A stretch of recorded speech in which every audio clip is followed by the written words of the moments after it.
little more than half an hour ago, and it worked then, but I'm still not back up and going on my with my television. I don't know what it is. It just got kicked out. It worked then, but I'm still not back up and going on my. There we go. And it's working now. Okay, with that being Okay. said twice. All right, I'll go ahead and move us into tonight's topic. Well, I'll do announcements first, and then I'll hand it off to Tim for that. So just a couple announcements as we are joining for the BDE. Just a reminder that Blair has a couple books on Amazon right now, specifically Ultimate Mind Hacking and the Phobia Freedom Formula.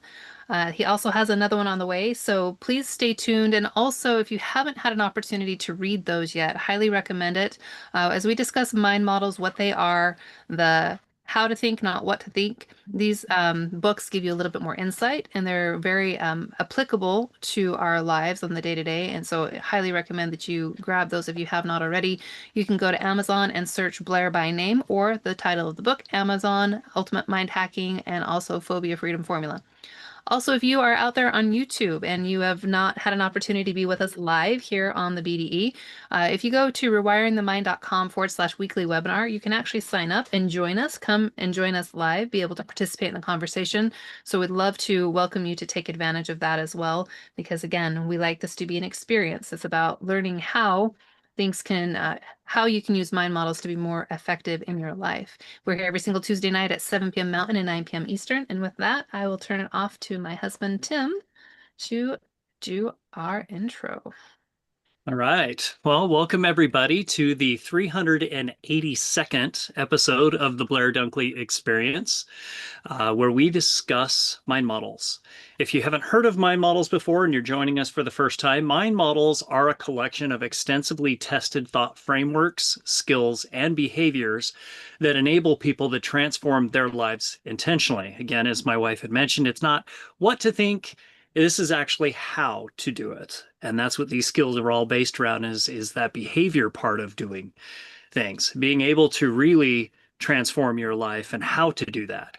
Your host for the evening is Blair Dunkley, who is the creator of the mind models. We are Tim and Becky Graff, your co-hosts and certified mind model coaches, along with the amazing Patty McClurg.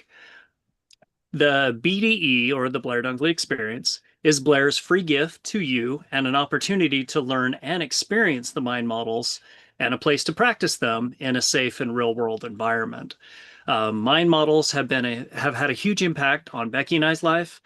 As we went through Mind Model Coach, we learned quite a bit about each other and about ourselves, and had an opportunity to work one-on-one with each other.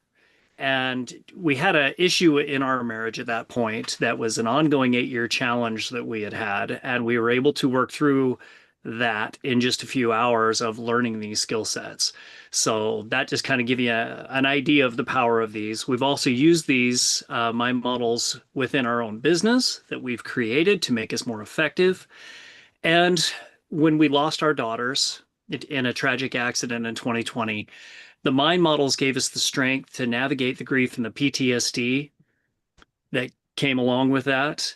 And it gave us the opportunity to work through the emotions and things that come with something that tragic even faster than we even thought was possible. Mind models have increased our effectiveness, our resilience, and our ability to move forward without traditional counseling, which is huge. So these mind models are amazing. We welcome you to tonight, 382nd episode. And tonight we are actually discussing, our topic for tonight is finding your uniqueness, a search for identity in a noisy world.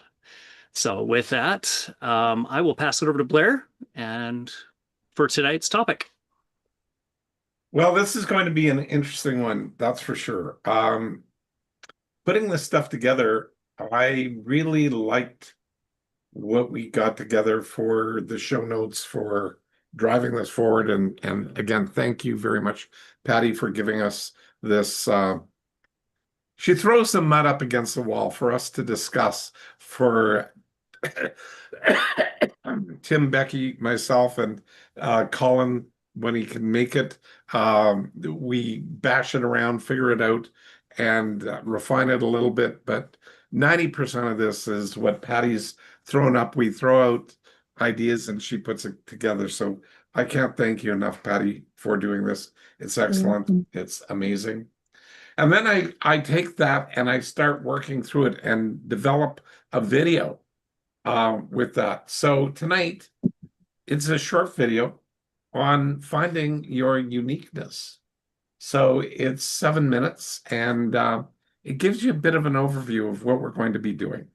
So I'm going to just share this with you, okay?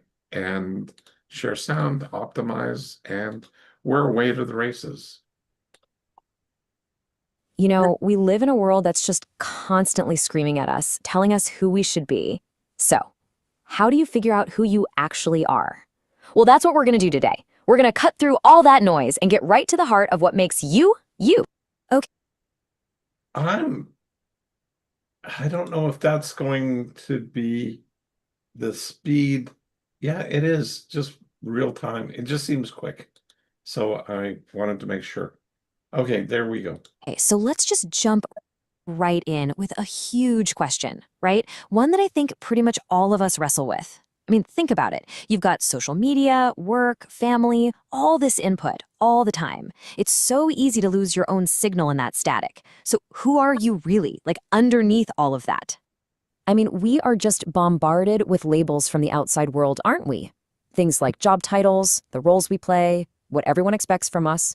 And look, those things can be useful, sure, but they are not the whole story. The real work, the important stuff, is connecting with what makes us genuinely unique on the inside, way beyond those external definitions. All right, so here's the game plan for today. First, we're going to tackle this identity crisis that so many of us are feeling. Then I'm going to give you a new toolkit with 2 super practical steps you can start using like right now. We'll even peek at the science behind your unique brain fingerprint, which is awesome. And then we'll talk about how you can kick off this whole journey for yourself today. Okay, so how do we actually do this? How do we stop just thinking about our identity and start, actively shaping it? Well, you need a different kind of toolkit for that. And this is exactly where we shift from theory to action. We're going to talk about something called mind models. So what in the world are mind models? The best way to think about them is, well, they're less like some abstract academic theory and more like a recipe for your mind. Seriously, they're practical, they're tested, and they're basically frameworks that give you the step-by-step instructions to intentionally, purposefully transform your life. And this right here, this is the absolute key. Mind models are behavioral. This isn't about studying for some test or learning a concept. Nope. It is all about changing what you actually do.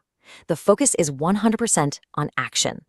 So to put a fine point on it, what we're really focusing on here are repeatable processes, things you can actually use in your everyday life. It's like I said, think of them as recipes for taking effective action, not just a list of ingredients you're supposed to ponder. All right, let's get into our first practical tool. It's called naming your uniqueness. And this is really the foundation. It's step 1. This is where we start to take this vague, abstract idea of you and turn it into something solid, something concrete that we can actually work with. So this first step, it's all about getting clear. Because here's the thing. If you can name something, doesn't matter if it's a feeling, a personality trait, a behavior, once you put a name on it, you can work with it. That big, fuzzy, abstract thing suddenly becomes concrete and, manageable. So take a second here and just reflect on this for yourself. What are the names and labels that you put on yourself? The internal ones that kind of define who you are right now. Are you the creative one? The anxious one? The hard worker? Impatient? Whatever they are, just notice them.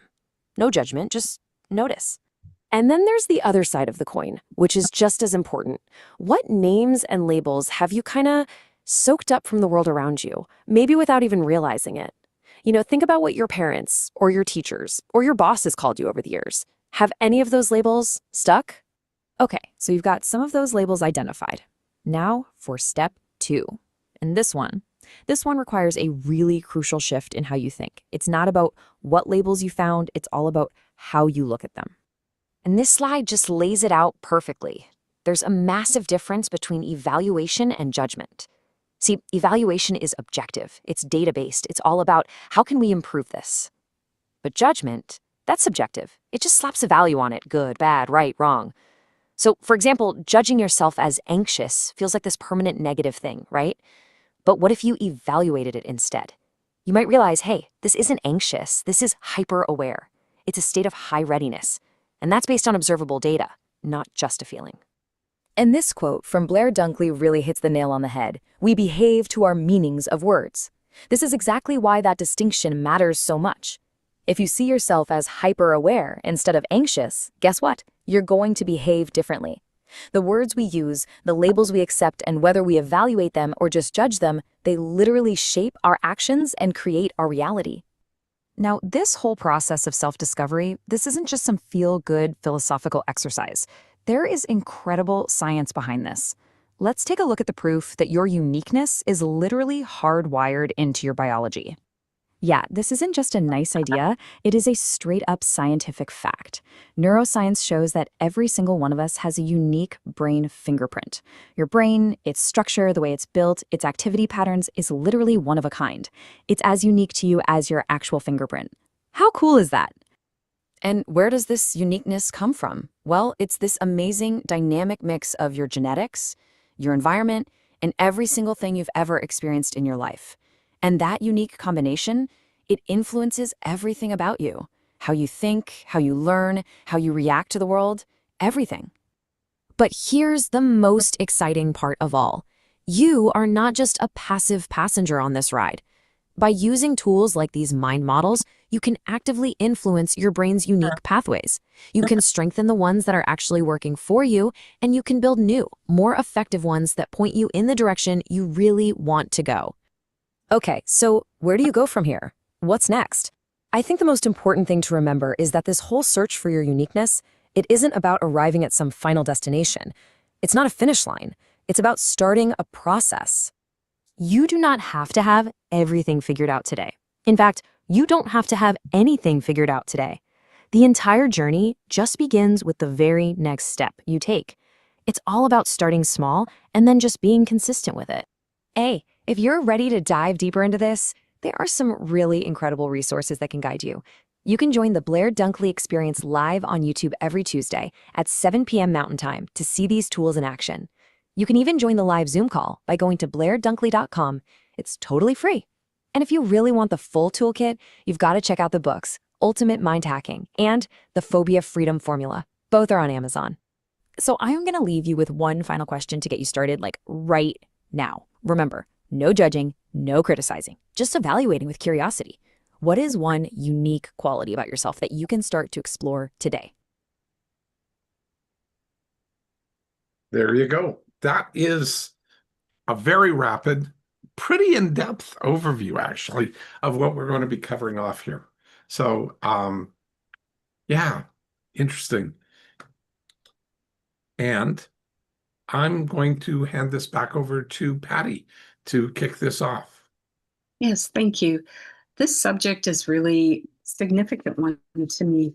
We all have what we would define as a core self.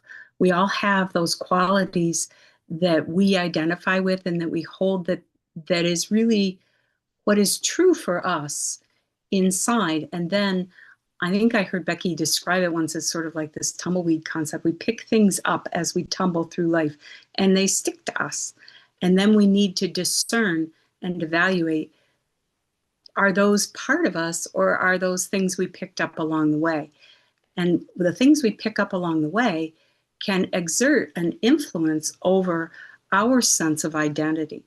I can remember when working with Blair on the issue of conquering my depression, the first name and label that I had that I could apply to myself was the word capable. Once I had that word, then things took off for me. So my question for you Actually, is, can I build on that for a second? Because Sure. that just triggered stuff for me. You know, that was such a powerful moment for you.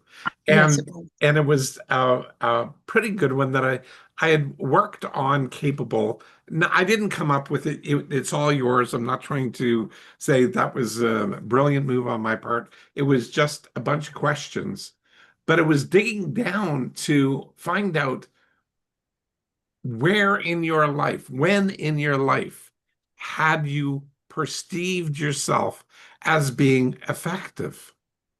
And what would you name and label that thing that you did?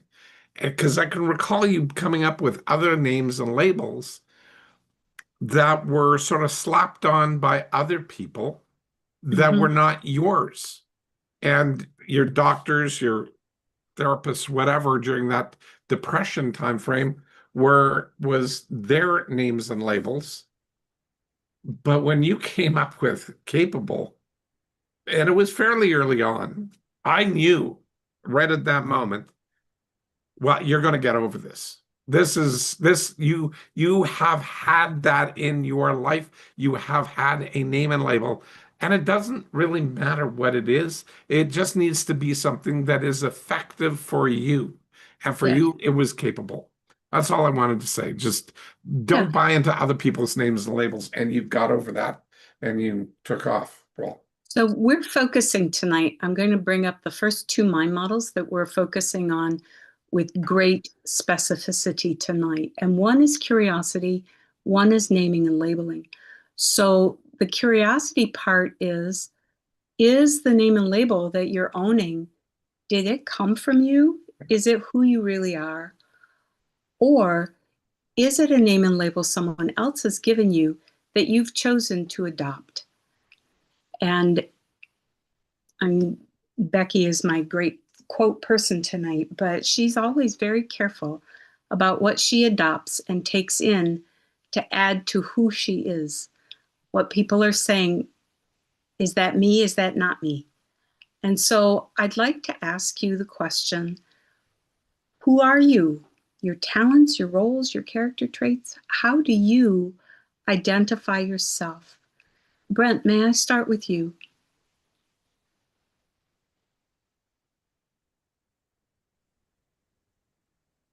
Yeah, sure. Thank you. How do I identify myself? Let's see. What makes you Hmm. you? Not just one thing, can be many things, but what makes Yeah. you you? What makes me me? No, I like this question because I know, like with Becky, it changes. Like there's things you pick up and you reevaluate, but But the things that core don't of work who out you over are, time. yeah, But the core of who you are, does let's that see. change? I don't, not really. No, it's Okay, usually the same. So it's somebody. So things like let's say flexible, like flexibility, like to see things, okay, flexible. with that flexibility, the Mhm. flexible adjustment.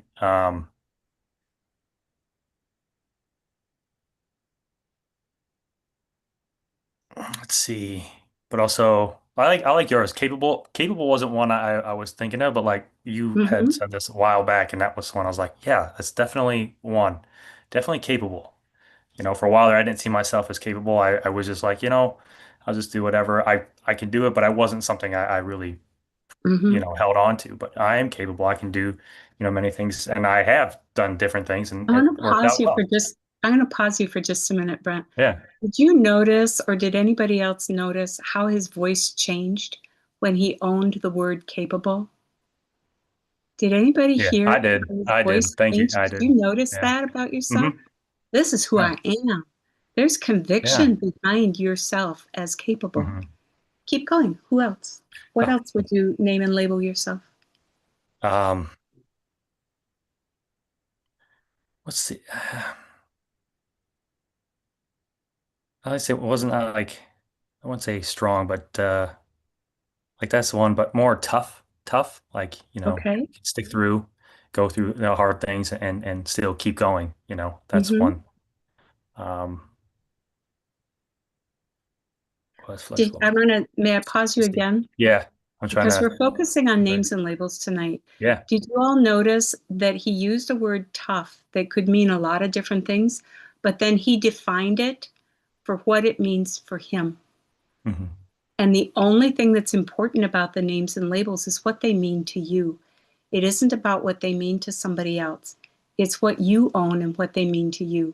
So I just Hmm. wanted you to notice Brent doing that. Go ahead. Yeah, because then we behave to those meanings, those Yes, definitions we do. we put through. So, Mm-hmm. um,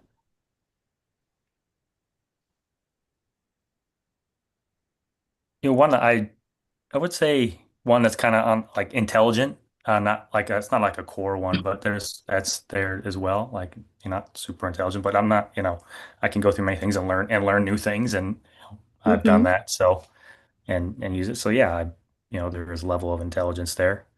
Um, Okay. let's see. Did you hear him define that Steadfast. word? Just a minute, guys. Yeah, Did you hear him go ahead. define his name and label again?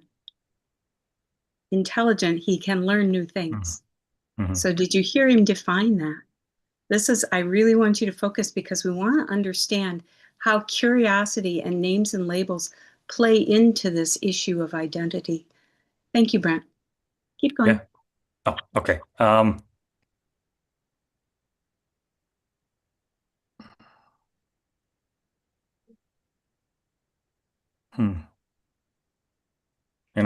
I'm.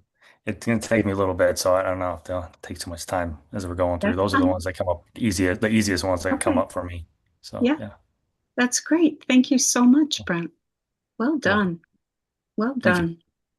So, Shannon, I noticed you came on with your picture. You know that's like bait. Do you want to try this one? Sure. I was actually looking while you were talking about that, I was reading the little description in the chat at Actually, the very I think end it that would be says, "Who great are to you? read What that makes you out loud. you?" Yeah, I Huh? think it'd be great to read it out loud because the people on YouTube, they don't get to see it. Well, I Okay. actually pasted both of those because Okay. I'm on YouTube and I've Oh, decided I'm going to work at doing that, but read it out oh, anyway. okay. Um, Go ahead. who Do you want are to read it, you? Shannon? Yes. Who are you? What makes you you? Your talents, role, your character and traits. So I was looking at each of those talents, role, character, and traits, and I was Mm-hmm. like noodling on all of those different words. Um, for me, let's see, what do we want to call this one? I think a new role that I have is in the last 2 weeks, I passed a significant examination that I'd been working on for the last 4 years. So now I am a completely comprehensively certified balanced body Pilates instructor who studies under one of the top 10 master trainers in the world. And I work at one of the I'm working on these words because it's really fun. I heard my boss say them back to me, and it actually hit me that she was talking about us. That I was like, wait, all of that applies to me. And it didn't connect until I repeated it back. But the apprentices have to go through over 500 hours of training before they're hired. And once we're hired, then she trains us even more. And it's been 2.5 years in that apprenticeship program. And she is the leading center for teacher trainers in the Midwest. So we have people who come from different states and people who come down from Canada. She is Canadian also. So I have a great little group of super awesome Canadian people in my life. But that's been really fun to try on like I didn't think it would feel any different.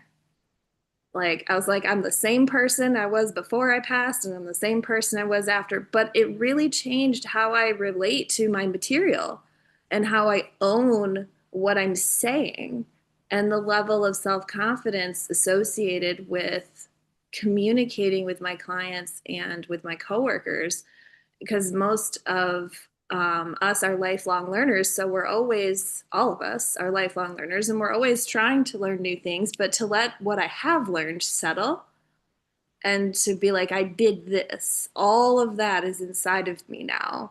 And it's pretty cool. So that moment, I don't know, to have like what to call that, but I feel that. What That I May I, sense of hear may like, I is suggest something to you? go for it. What about professional? Oh, that's a fun word. What were you going to say, Blair? conviction. Oh, so many fun words.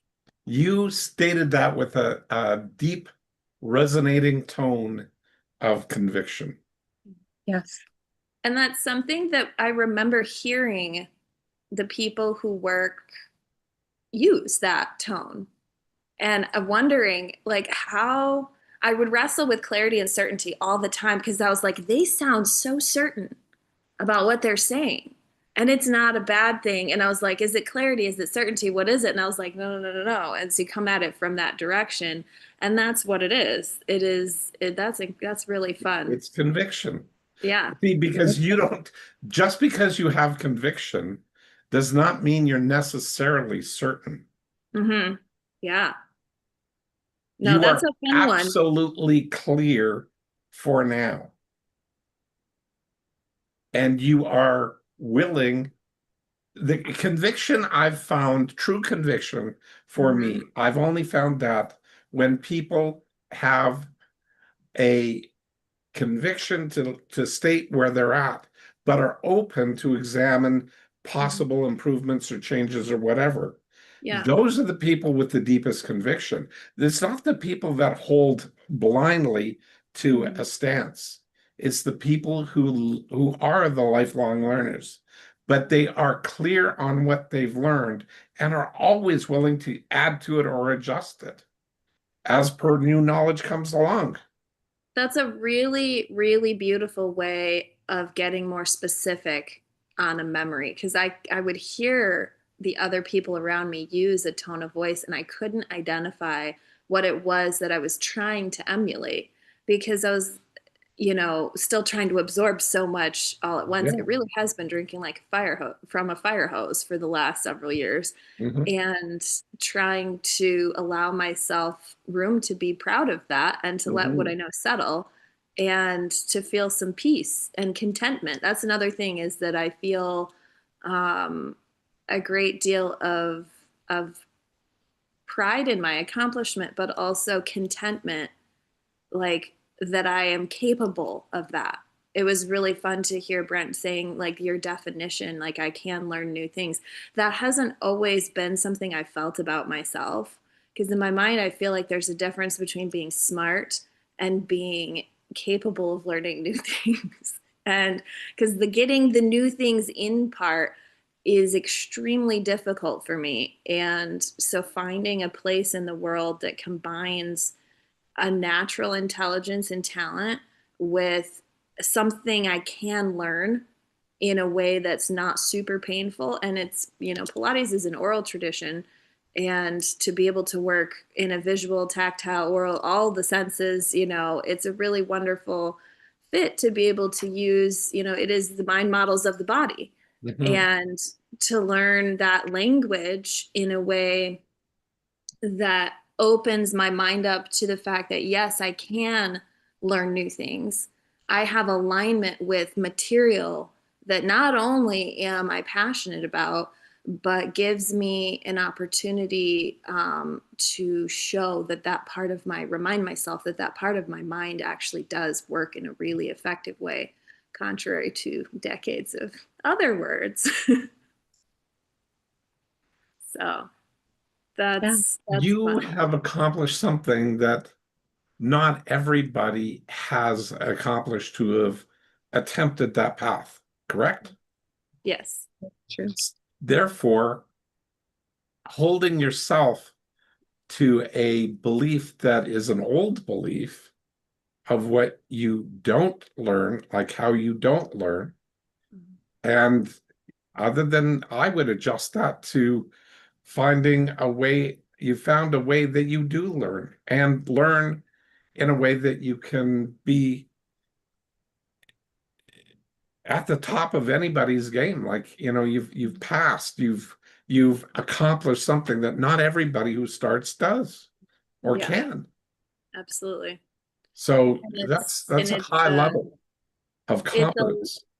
it's a community very similar to this one in terms of the unique approach. Just like not all, coaching is coaching with mind models. And my owner's name, her name is Alme Beauvais. She's French Canadian, and so the Beauvais way is our brand. And teaching Pilates the Beauvais way is the mind models for the body. It's how Nice. she's finessed over many decades of communicating and educating. And so it's a separate privilege to be one of her first generation instructors and a part of a community that she has is creating to try and help the world be a more positive and light-filled place. So it's a fun thing to be a part of, and just like this is. And so it's being able to combine those two things. But along the lines of the rest of, just a couple more words to throw in, I think I'm really tenacious. I know that I'm extremely tenacious and creative and persistent and thoughtful. I like to think deeply about things, not only to consider someone else's perspective, but also just to think deeply in my own mind. Mhm. So yes, but I like, we can keep going. But does that serve the purpose? It certainly does. Again, I want to point out to you, did you notice, people, that she defined thoughtful? Mhm. Did you notice she defined how that word works for her? So I want to just point out to you that in the chat, we have the mind model definitions for curiosity and the mind model definition for names and labels. Now, mind model definitions are different than dictionary definitions because they're not academic definitions. They're definitions that are behavioral. They're definitions that you can do something with, not just know stuff. So mind models is all about do it. If you don't do it, it doesn't count.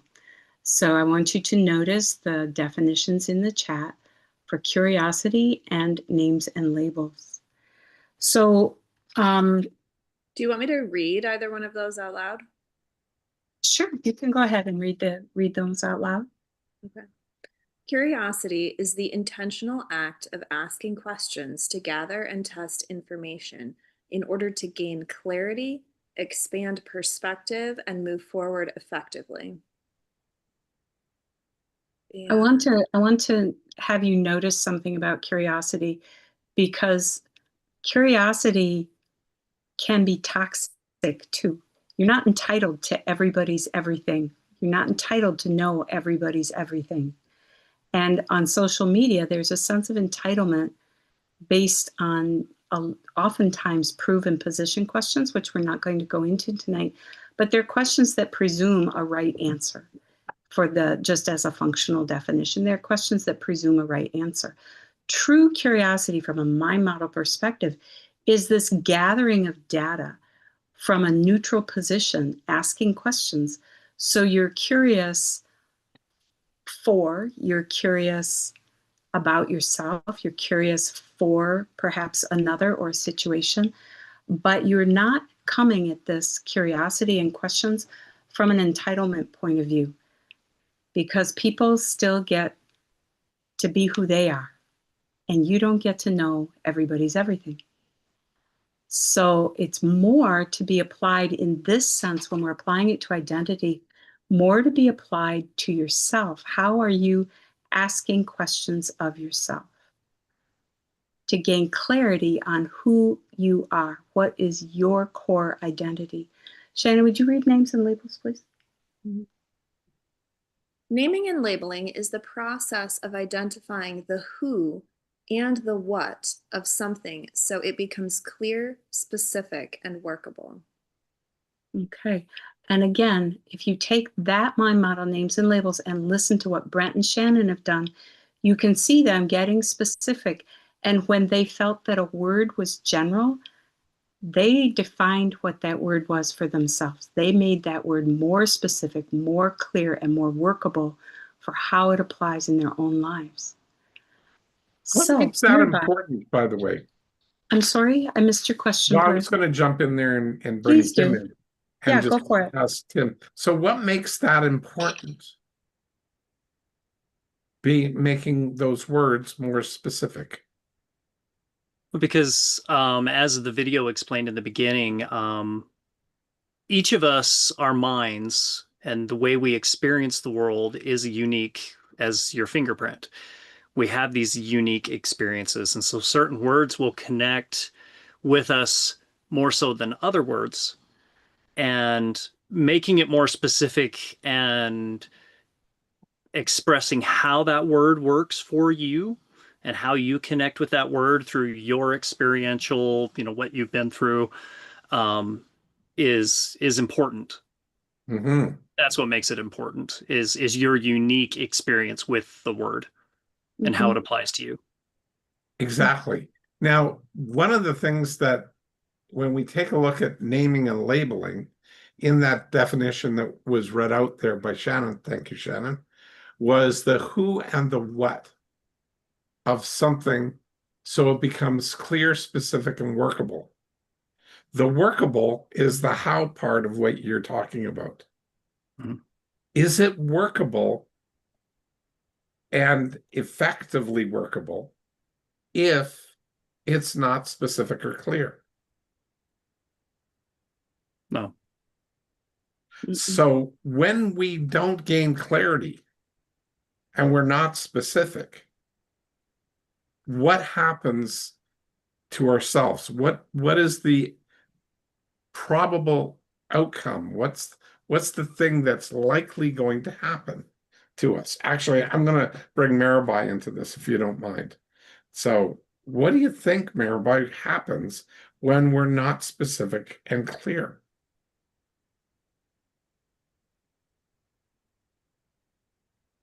I would say that a couple of things happen. First, people don't necessarily understand what we mean.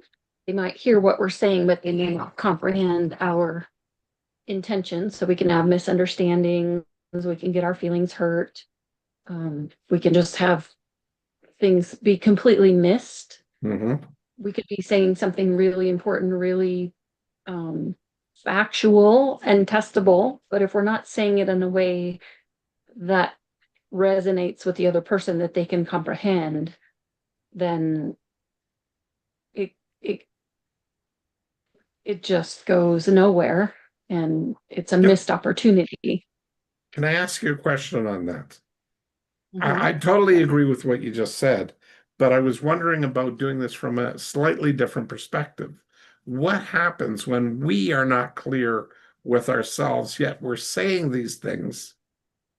How might we be perceived, or how might we perceive ourselves? Sort of a part A and a part B question. Mm.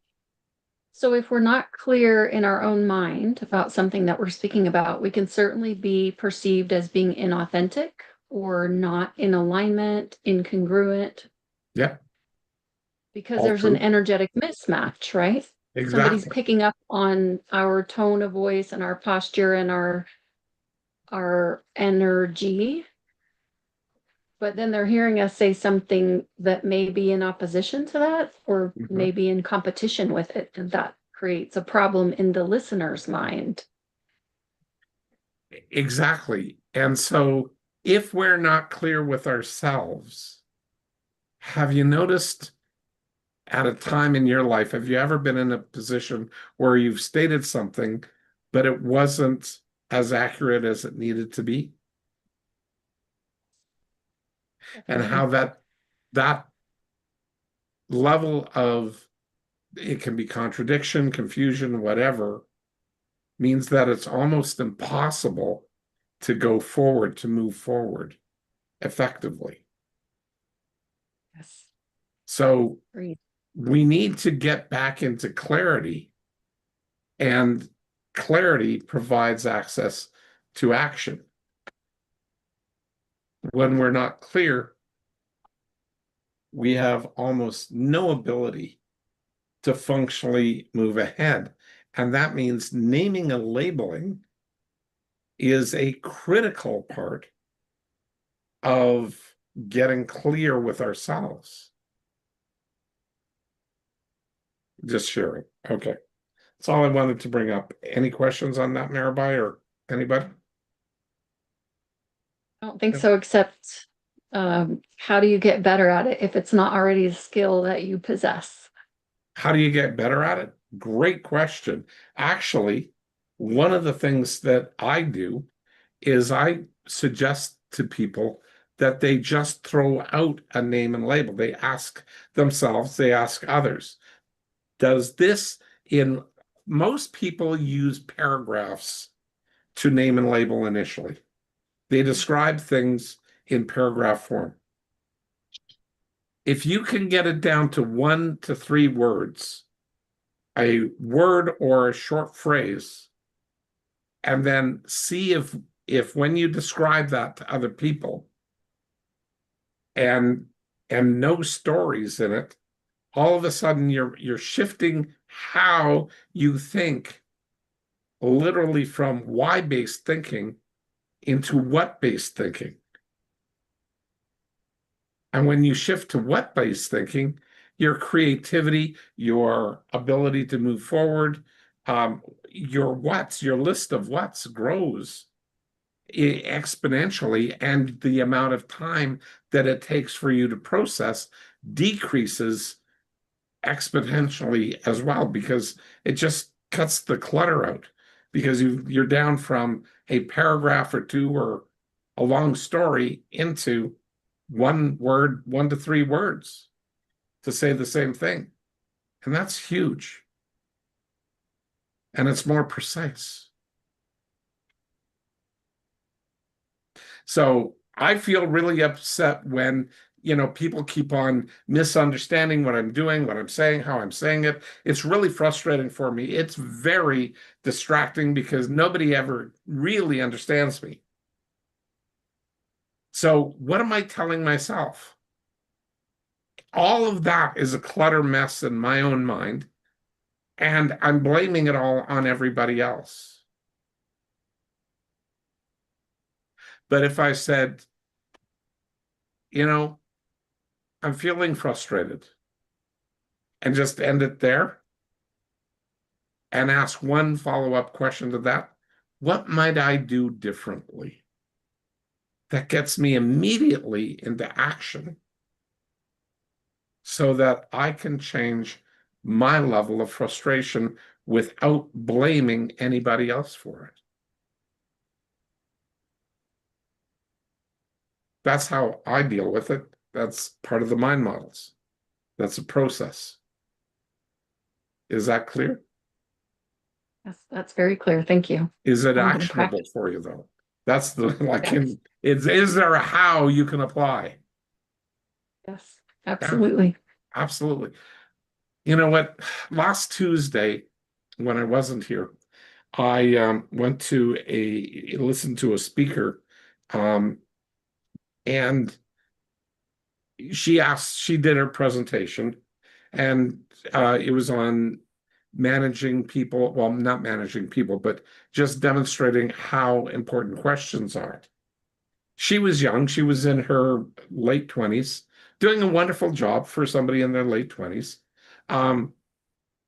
But she asked for questions. So I asked her a question.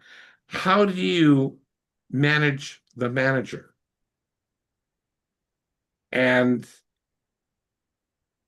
she didn't have a great answer for that, but she did answer it by saying, make sure, like she summarized her little spiel that she gave, about 2 paragraphs worth, and said, well, ask questions. And the more you can understand the why of it, the more effective you're going to be, which sort of, you guys know with me, that's probably not the best word. Yeah, no, I didn't do anything. I was very polite. Okay. But afterwards, I brought her over and I shared with her how to manage the manager.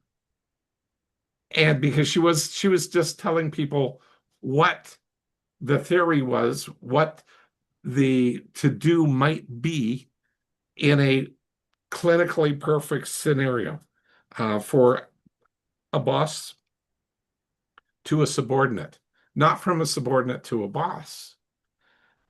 And there's more issues with from subordinate to boss than any other way. What did you tell her? I'm curious. Well, basically, I asked, did you notice that your question, what did you notice about your response? And she was smart enough to basically own it and say it was a non-response.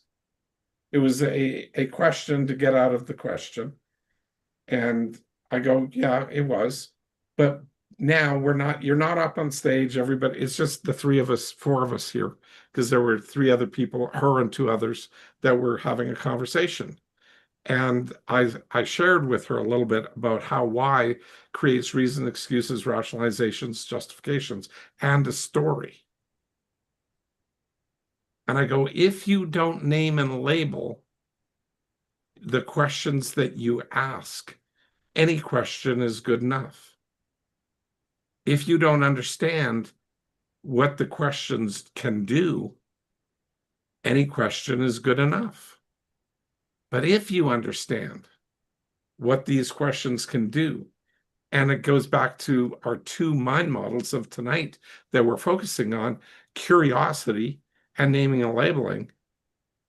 Can we ask questions that engender curiosity? Because she was thumping curiosity pretty effectively, as far as telling people that's what you got to be, but not how to use it. And I then asked her the questions with a curious tone in my voice and found out that she really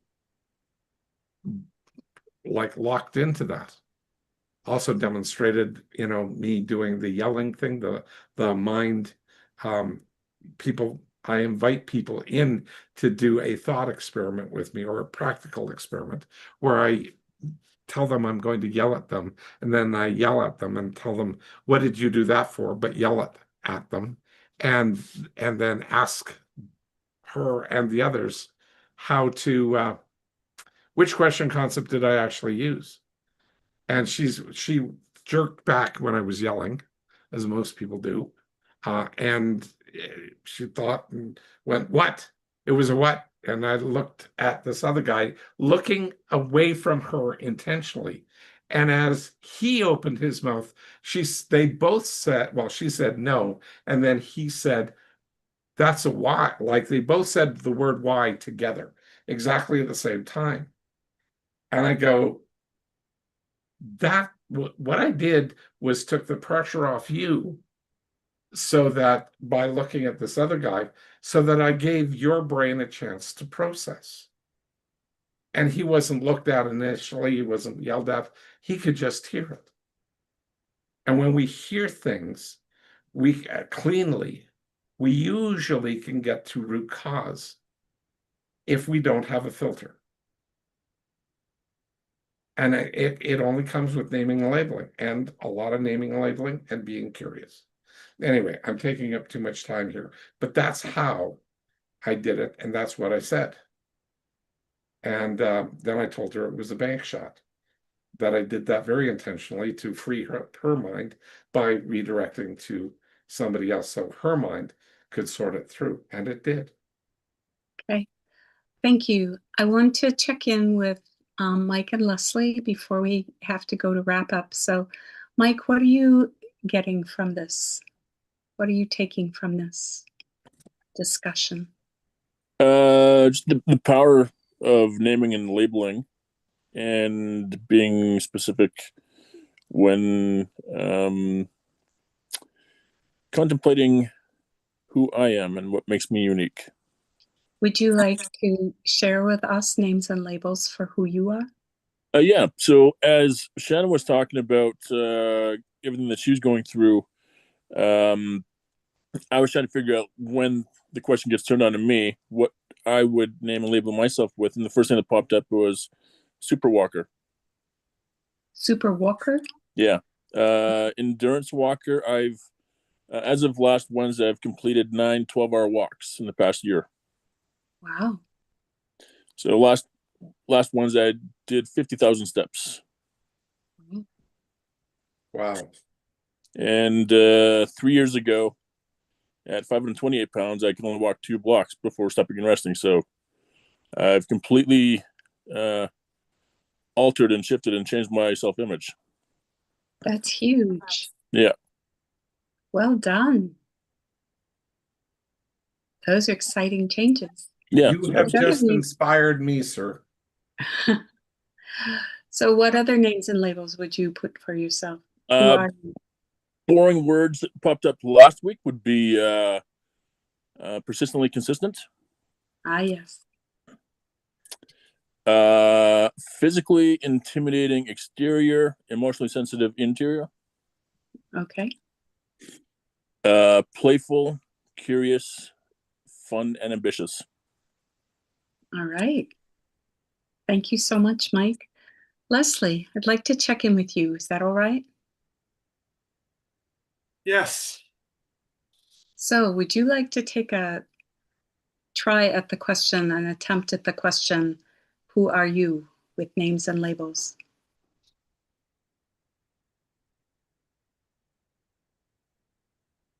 One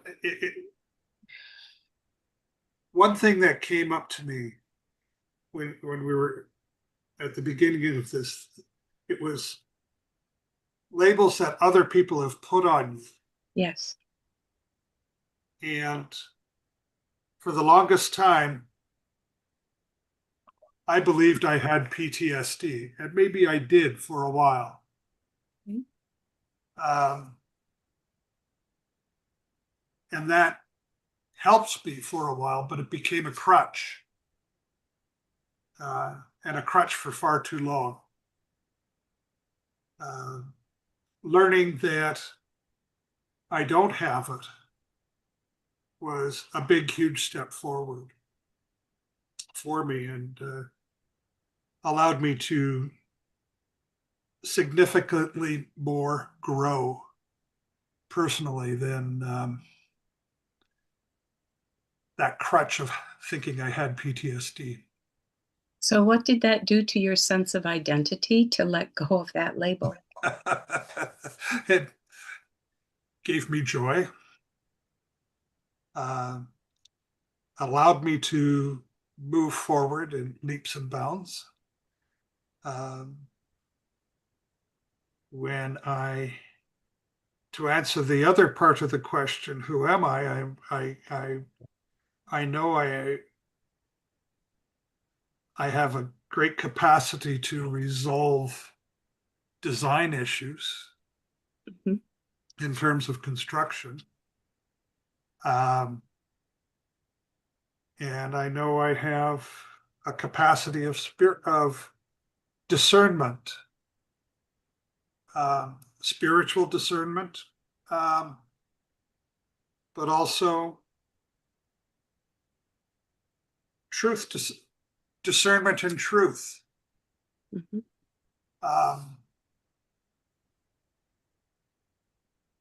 And that's they're both They're both interesting. One of the things that can make construction projects work is being able to identify risk, where the risks are in a project, and working through how to mitigate that risk, what to do. At the beginning of this, I talked about a project before we went live. We're talking about a project that I have coming up, and there were several key risk elements that were identified because it does involve international travel, and it's not as a business entity, from a business perspective, not from uh, a vacation, a holiday, or just going to a conference between Canada and the States. So there was a whole bunch of risk elements in that. Last thing I need to be doing, expect to provide somebody with our services and get to the border and find that, no, you're not allowed into the country to do that. That's rather embarrassing. Mhm. So it was defined as a risk, and we've looked at all the different alternatives as to how to resolve that. So that there again, my ability to resolve and discernment, being able to identify a risk. Mhm. Those are really impactful qualities to have in the business that you do. Yes, So well done, you. thank you. And well done, Shannon, for your accomplishment. Listening to you was remarkable. So, Becky, I haven't checked in with you. So, before we go to wrap up, would you like to add anything to this discussion? Names and labels, Patty. You know I have a heart for this one. Yes, I do. Names and labels are very powerful when we're being intentional with how we're using them and how we choose or don't choose to adopt them. And one of the filters that I personally have found myself using often, like day to day, Leslie, you shared that you were told you have PTSD. Um, I've experienced a width and breadth of life and different moments in time, and there's a lot of names and labels that have been pushed my direction that don't work for me because of that very dangerous and boggy ground that they can pull, having had an experience where I was a victim, right? I had a moment where I was, but am I one? The very difference between I'm a victim and I had a moment in time where I was the target of something, two very different ways of behaving, same word. And so as we start to think about what names and labels work for us and how we're communicating with other people, even just our own awareness about what names and labels are allows us to be more effective as we work with other people. I put this in the chat, but one of the most powerful questions that I have found when working with another human being is when they say something, to ask that, like to follow it up with, well, what does that mean to you? 9 times out of 10, what you're going to get out of that is the name and the label as they perceive it. And so you're able to have more clarity and more alignment when having that conversation because you now know, based on what they shared with you, where they're at with it, what's coming up for them, so that you can meet them where reasonable in their model of word, how they see things based on their names and labels. And just as powerfully, like when you're working through things on your own self, I highly recommend you guys. It was said in the video, but take some time, carve out some time, and brain dump. What are the names and labels that you find yourself using? What are names and labels that people use when they, talk about you or where they're working with you? And then evaluate whether or not that's true for you today on the 17th of February, 2026. Because just because a name and label might have fit a week ago or 2 weeks ago or a year ago does not mean that it is accurate and true for you today, because you get to be the architect of how you want to shift and steer your life. And because we behave to the names and labels, the words that we use, how we speak is very, very powerful. Mhm. Thank you, Becky. I want to introduce to you a new concept that we're bringing to the BDE, and it's for lack of a better expression and not to frighten you, it's homework. So we are wanting at the beginning of next week's episode to ask you specifically I about think we this should week's start. episode. So with Becky's brain dump, personal names and labels, I love that as homework. I'm And gonna take it one step further. sure. Personal and professional, whatever Oh, those words mean to you. Shannon, thank you for this, by the way, because it was spurred by your share. So even just the name and label of personal versus professional gives you more ground to start thinking through maybe where different names and labels are coming up for you. Sorry. Sorry to interrupt, Patty. You were doing a no, wonderful job. it's a welcome interruption. But excuse me. Next week, once we finish the introduction, and not sure if it'll come before or after the video, but we'll do leftovers. And leftovers want you to experience names and labels during the week and to notice them for yourself. Notice the ones that might not work for you anymore. Notice the ones that you want to add to yourself. Notice what's going on for you with names and labels. We call this the Blair Dunkley experience. We'd like you to experience a little more on the mind model side. So that's what leftovers are going to be next week. Feel free to bring questions if you have them, but we'd like to know how you experienced the information with curiosity and naming and labeling next week before we get into another topic. So with that, Tim, I'm going to hand it over to you for wrap up. Okay. Thank you, Patty. All right. For those of you who are out on YouTube, if you have not been with us before, have not experienced the wrap up before, what we do on the wrap up is we go around the group that is on live. And actually, we encourage you to do this in the chat on YouTube as well, if you're watching, to rate tonight how you experienced tonight on a scale of 1 to 10. 10 being it was amazing for you. 1, not so much, but not so much on how anybody did in particular, something somebody said, but how you actually experienced tonight's conversation on a scale of 1 to 10. And what is your biggest takeaway from tonight's discussion? And I'll go around the room here with those of us who are live. And again, I encourage you, if you're out there on YouTube, to put yours in the comments. Shannon, would you like to start off the wrap up tonight? You never start with me. Wow, I have to get my brain on faster than I usually do. One of the things that I just experienced was externalizing some of those things is really freeing. Because in my head I've been noodling on, we just opened up a second location, and the first week of our being open, our owner came and introduced each of us to our classes. And that's when I was hearing some of what she was saying about us. And so then here, just in this moment, I haven't really told anybody except for some close friends what I accomplished. I didn't tell anyone I started doing it 4 years ago because I wanted to let the cake bake.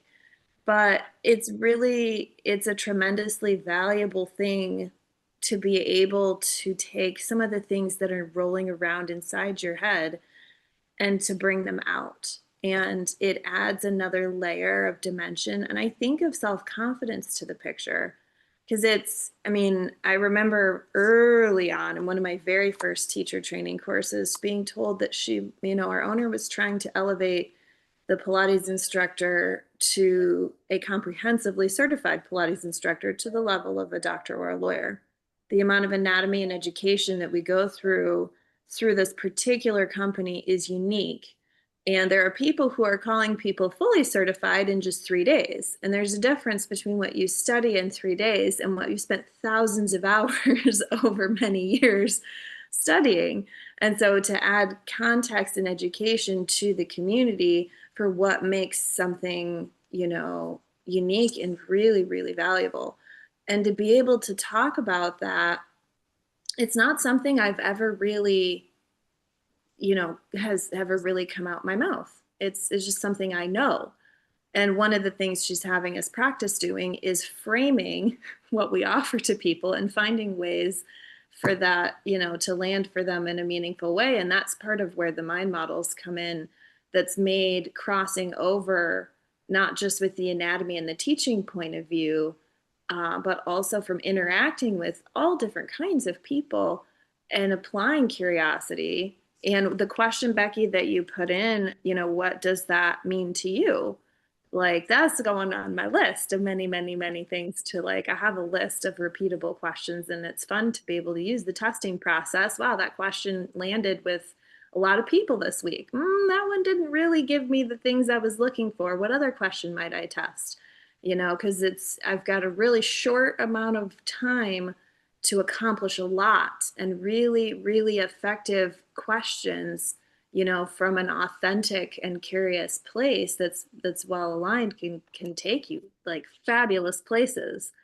And it's a lot of this is a really timely subject I really like too, Blair, you're including story into the why. You went through reasons, excuses, rationalizations, justifications, and story.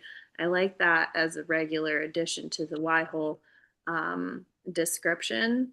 And because that's one that caught me, it's one I know, but I think being reminded of it's important. Personal experience? Just a little bit, just a little bit. It's sneaky how it gets in there. The other thing I think that is I think this will be interesting from the homework perspective that I really like.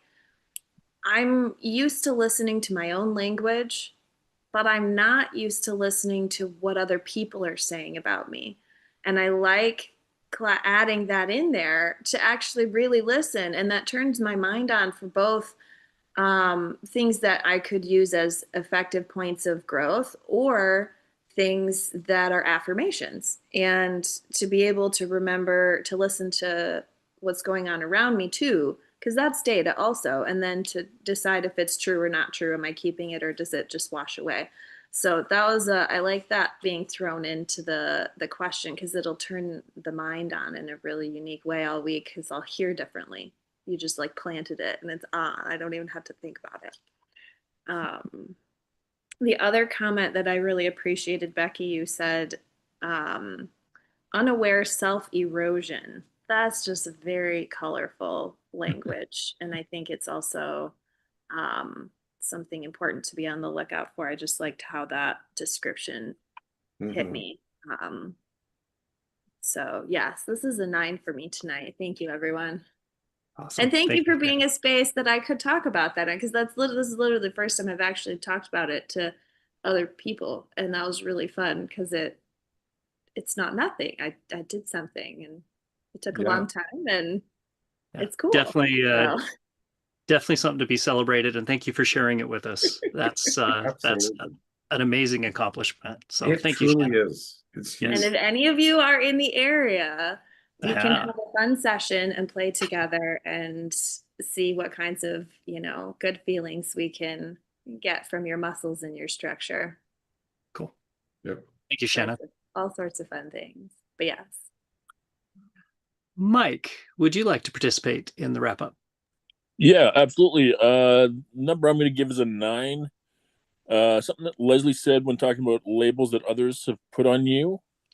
Since I was 15 years old, Big Mike. It's a label that used to define me that sometime in the last 6 months, just evaporated. I haven't heard anybody use it. I haven't thought about it. And that's impacted on me. So yeah, definitely a 9 tonight. Cool. Awesome. Yeah, quite cool. Thank you for being on and sharing with us tonight, Mike. Yeah, I'm glad to be back. Yeah. Brent, would you like to participate in the wrap up? Yes, thank you. This one was something that, as we were going through it, I was thinking to myself, man, you put me on the spot, I'm like, man, I really got to go through this again and write them down and get this out there so that way I can name a label and identify them. And then that was the homework. So that was something that was running through my mind as we were going through. I'm like, man, I'm having trouble coming up with these off the top of my head. So, I think it's time to go back and run through them so that way I can identify. And, things that may have changed or things I may have to question or verify, get some verification on.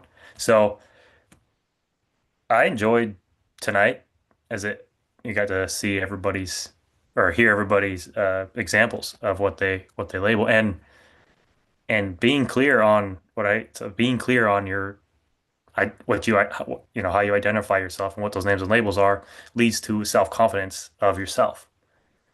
So the way you carry yourself and those, so you're solid on who you are. So you have that as the basis. I give it a 9.5 for me. Cool. Thank you, Brent. Well, appreciate it. Mirabai, would you like to participate in the wrap up? Thank you. Yes, I'm going to keep my answer really brief because I have a lot to think about and I'm not really sure how to put it into words, but I enjoyed tonight very much. I got a lot out of it. I have a lot of notes to go through. I'm probably going to watch the replay and let it sink in a little bit more. So thank you for everybody's contributions. And I'm going to give it an 8 tonight. Awesome. Well, thank you for being here, Mirabai. Is it broken down more simply, Mirabai? Yes, it's broken down more simply. And the problem that I now have discovered is I have a lot more to think about because more of it is landing for me. So I don't know now what to do with all of this.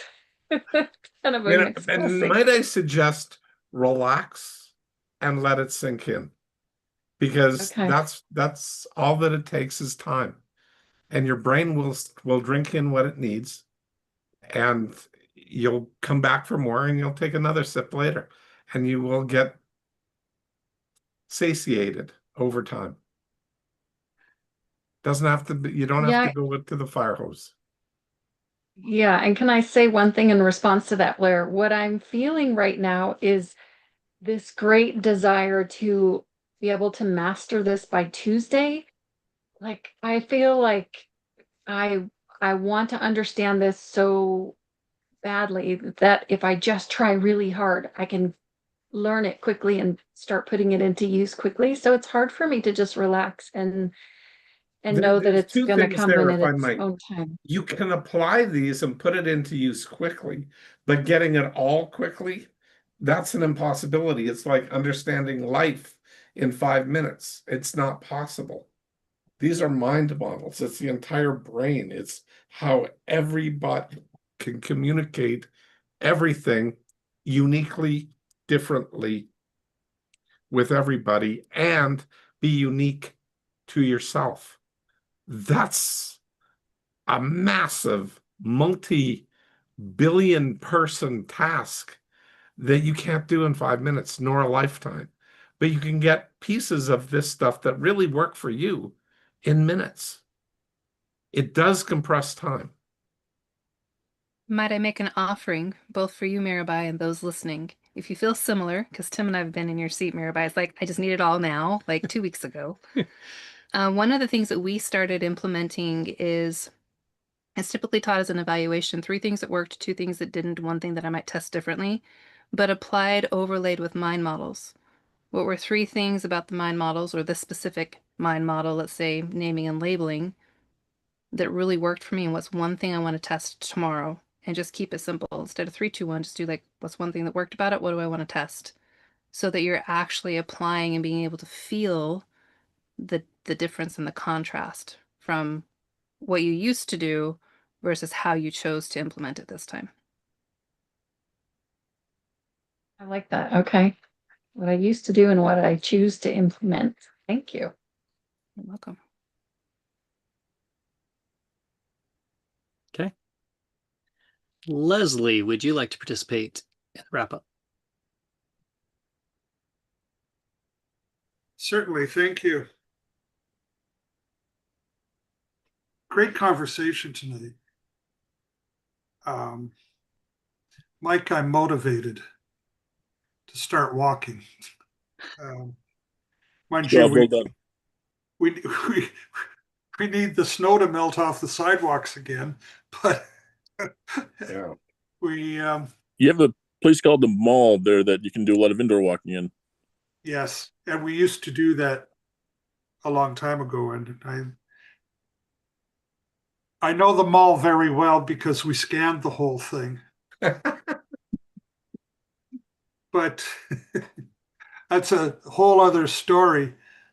But it was got to get. It's exactly what I was thinking. Yes, we do have this mall. We used to go walking there. Why can't I do that now? Pardon me? Why can't I do that? Pardon now? me? Why?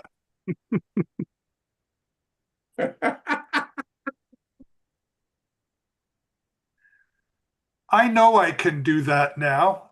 Great.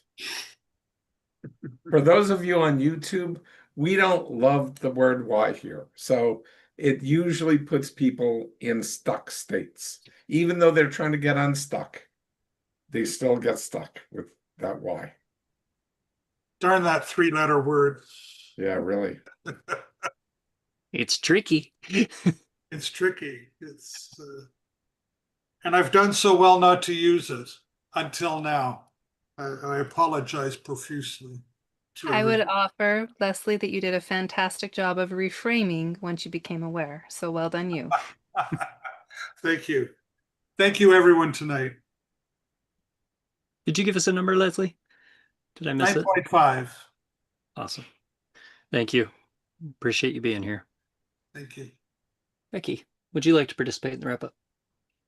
Yeah, 9.38. Names and Blair, just for you. No, I really appreciate names and labels. It's been a powerful one for me when I first learned it.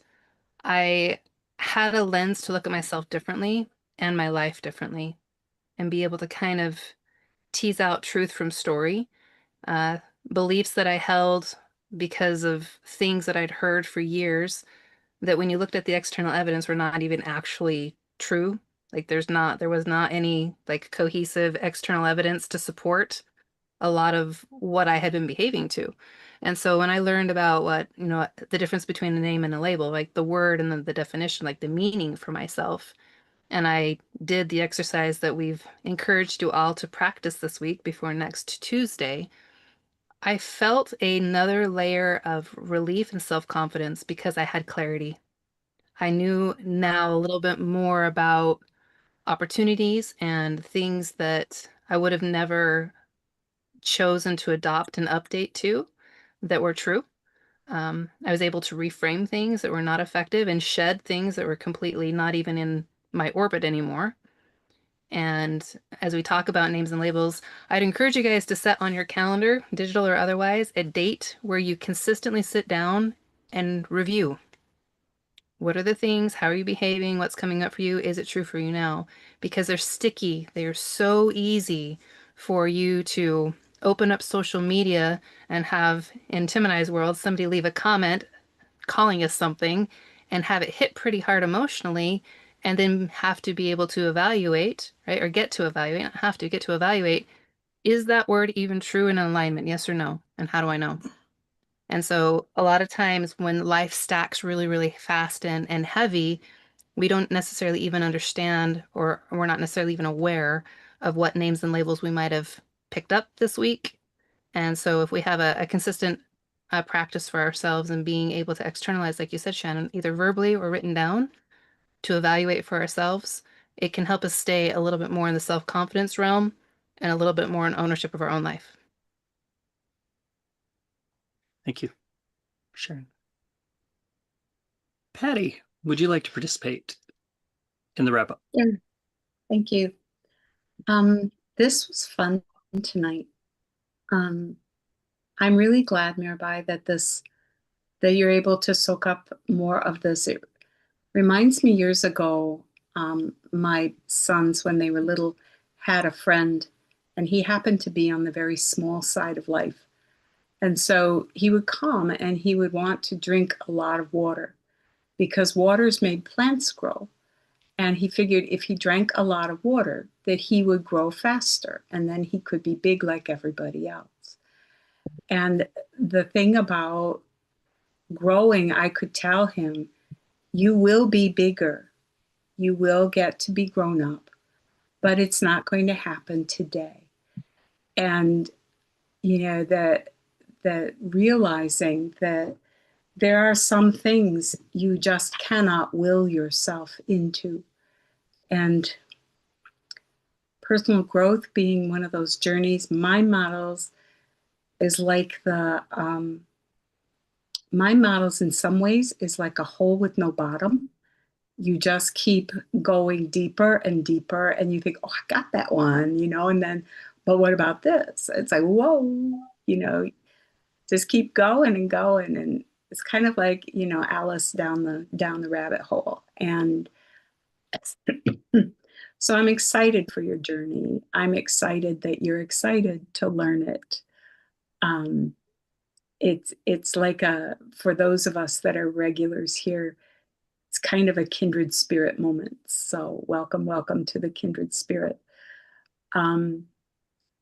thank you all for participating with the names and labels and enjoying the discussion. I think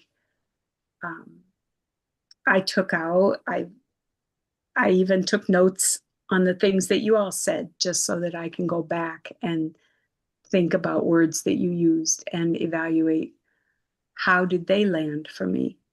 So well done, everybody. And for me, this was a 9.25 tonight. Awesome. Thank you, Patty. And for me, I've 9.8 for me. And that was my big takeaway. The hole in the bottom. Yeah, one of the things that I've learned about the mind models over, the last 7 years of diving into these is, yeah, just when you think you've got a mind model, I learned something new about it. Or I learned there's a whole nother level. And it's actually exciting. It's extremely exciting. And to hit that J curve, we've talked about the J curve before, but it's the progression of learning. And sometimes you think I've learned it all, I'm there, and then all of a sudden, Blair will go, well, have you thought about it this way? And suddenly I'm at the bottom of the J curve again, and learning a whole new angle to it. And it honestly is exciting. When you think about it from that, there's room for growth, and growth is a lot of fun. When naming and labeling, for example, and a lot of what we've heard tonight, what we talked about tonight is, I remember thinking, they're just words. Words can't hurt me. Words no big deal. The things I'm saying to myself, well, yeah, whatever. Until really learning about naming and labeling and really diving into how the brain works, the neuroscience, all these things behind it, and I'm going, wow, I've been actually handicapping myself for a long time. And I start looking at the names and labels that have been put on me from others, and names and labels I've put on myself, and really started evaluating those and going, okay, wait a minute, this has been holding me back. This has been holding me stuck. This doesn't even apply anymore. And, looking at it through a whole new lens. And it's really made a huge change and a huge impact on me moving forward and being more effective moving forward. Updating, Leslie touched on a few of us have touched on it here, updating the name and label that I put for taking a look at basically the homework for the next week, taking a look at those names and labels and asking, is this working for me? Does this still fit? Does it not? Etc. And really evaluating those. It's something that I've really been paying attention to lately, and updating my names and labels. Because I've definitely had quite a few names and labels throughout the years that have not been effective for me. So just, I don't know. I absolutely love diving into the mind models, the naming and labeling, and just taking and finding new angles and the depths of how far it goes. So with that, Blair, would you like to participate in the wrap up? Yes, I'd love to. Shannon, you impacted me a lot tonight in terms of reflecting on how your education impacted you. My education took 7 to become a trainer. Well, to become a master trainer was 10 years. To become a trainer was 7 years. To become fully certified as a coach was 2 years. But then when I was going through and getting our college accredited, I had to document my hours, class time hours. And we put in a lot of hours at the college, a lot. And I was 38 or 39 years of age and had already started the college at 21. And I had put in, because we can put in 72-hour marathons, like 3 days that we would do solid, which is more than a week in 3 days. And we would literally be there for that full time doing that sort of thing. And when we did that, that's a lot of hours get racked up very quickly. When I added up everything that I did, what I attended, my coaching hours was over 100,000. That gave me it took me a few months to get my head wrapped around that, relatively speaking, because most instructors don't do that in an entire career. So, I mean, and I did that in like, I don't know, 26 years, 20, whatever number of years it was in the 20s. And I go, that's a lot of hours. Anyway, that's one of the things that I just reflected on, and I appreciated how it impacted how I thought about myself. And I can appreciate how your accreditation, your process of getting yourself to where you are, needs to be held with the appreciation, and I'd almost say reverence, of what those hours represent, because not everybody, as I said before, does that or can do that. So that's one thing. Second thing here is last Tuesday, when I wasn't, well, actually on Wednesday, the day after, because it was February 10th, February 11th is my was my birthday, is my birthday every year. And on February 11th, 2026, I've been officially helping people in a business capacity for 50 years. So that was my 50-year anniversary. Thank you. Thank you. That I did that. I'm still settling in with half a century. I was going to say half a decade, but it's no, 10 times that, half a century of stuff, and still going strong, thank goodness. So I love what I do. I really do. And I love inspiring people and showing people how they can think differently and learning how to think differently myself. So that's the whole thing. It's lifelong learning that never goes away. So for me tonight, 9.9. Always room for improvement. Love it. Thank you, Blair. And with that, you guys, we have come to our 90-minute mark, and I will hand it over to my wife to take us out for tonight. All right, you guys. Thanks for spending a very powerful 90 minutes with us. Tonight's topic, names and labels and curiosity. Some very, very key mind models essential and when we're looking at ways to be more effective. So if you missed the intro, Blair's got an opportunity for you to get access to deeper learning with his books on Amazon, specifically Ultimate Mind Hacking and the Phobia Freedom Formula. And because we always prep more than what we get to, there's an opportunity for you to go deeper with naming and labeling, curiosity, different questions maybe to ask yourself, and a more robust outline inside of the BDE Insider Notes. So you have an opportunity to get from episode 318 to current, and we're on 382, so that's quite a few, for an investment of $25 a month or $300 a year. Again, if you're learning about mind models, if you're serious about making change in your life, if you want to live happier, healthier, feel more successful, feel more wealthy, highly recommend that you make that investment in yourself, because again, as we mentioned tonight, there's layers to the mind models, and even just testing what you learned tonight can be powerful. But when you start to see more and be able to apply more, then you are able to see actual change happen at a more rapid rate than that is really possible anywhere else, because of how mind models work biologically with the brain. So highly recommend that you get your hands on the Insider Notes. Also, check out Blair's books on Amazon. He also has another one that's coming. Details will be released when we get the go-ahead from Blair letting us know that it is published and available. And if you are out there on YouTube and you liked what you heard and you'd like to be part of this group, be able to ask questions, participate, make sure you go to rewiringthemind.com/weekly webinar, sign up. We'd love to have you with us. We're here every single Tuesday night at 7 p.m. Mountain, 9 Eastern. And as a reminder, we are starting a new process asking that you put into practice what you learned tonight.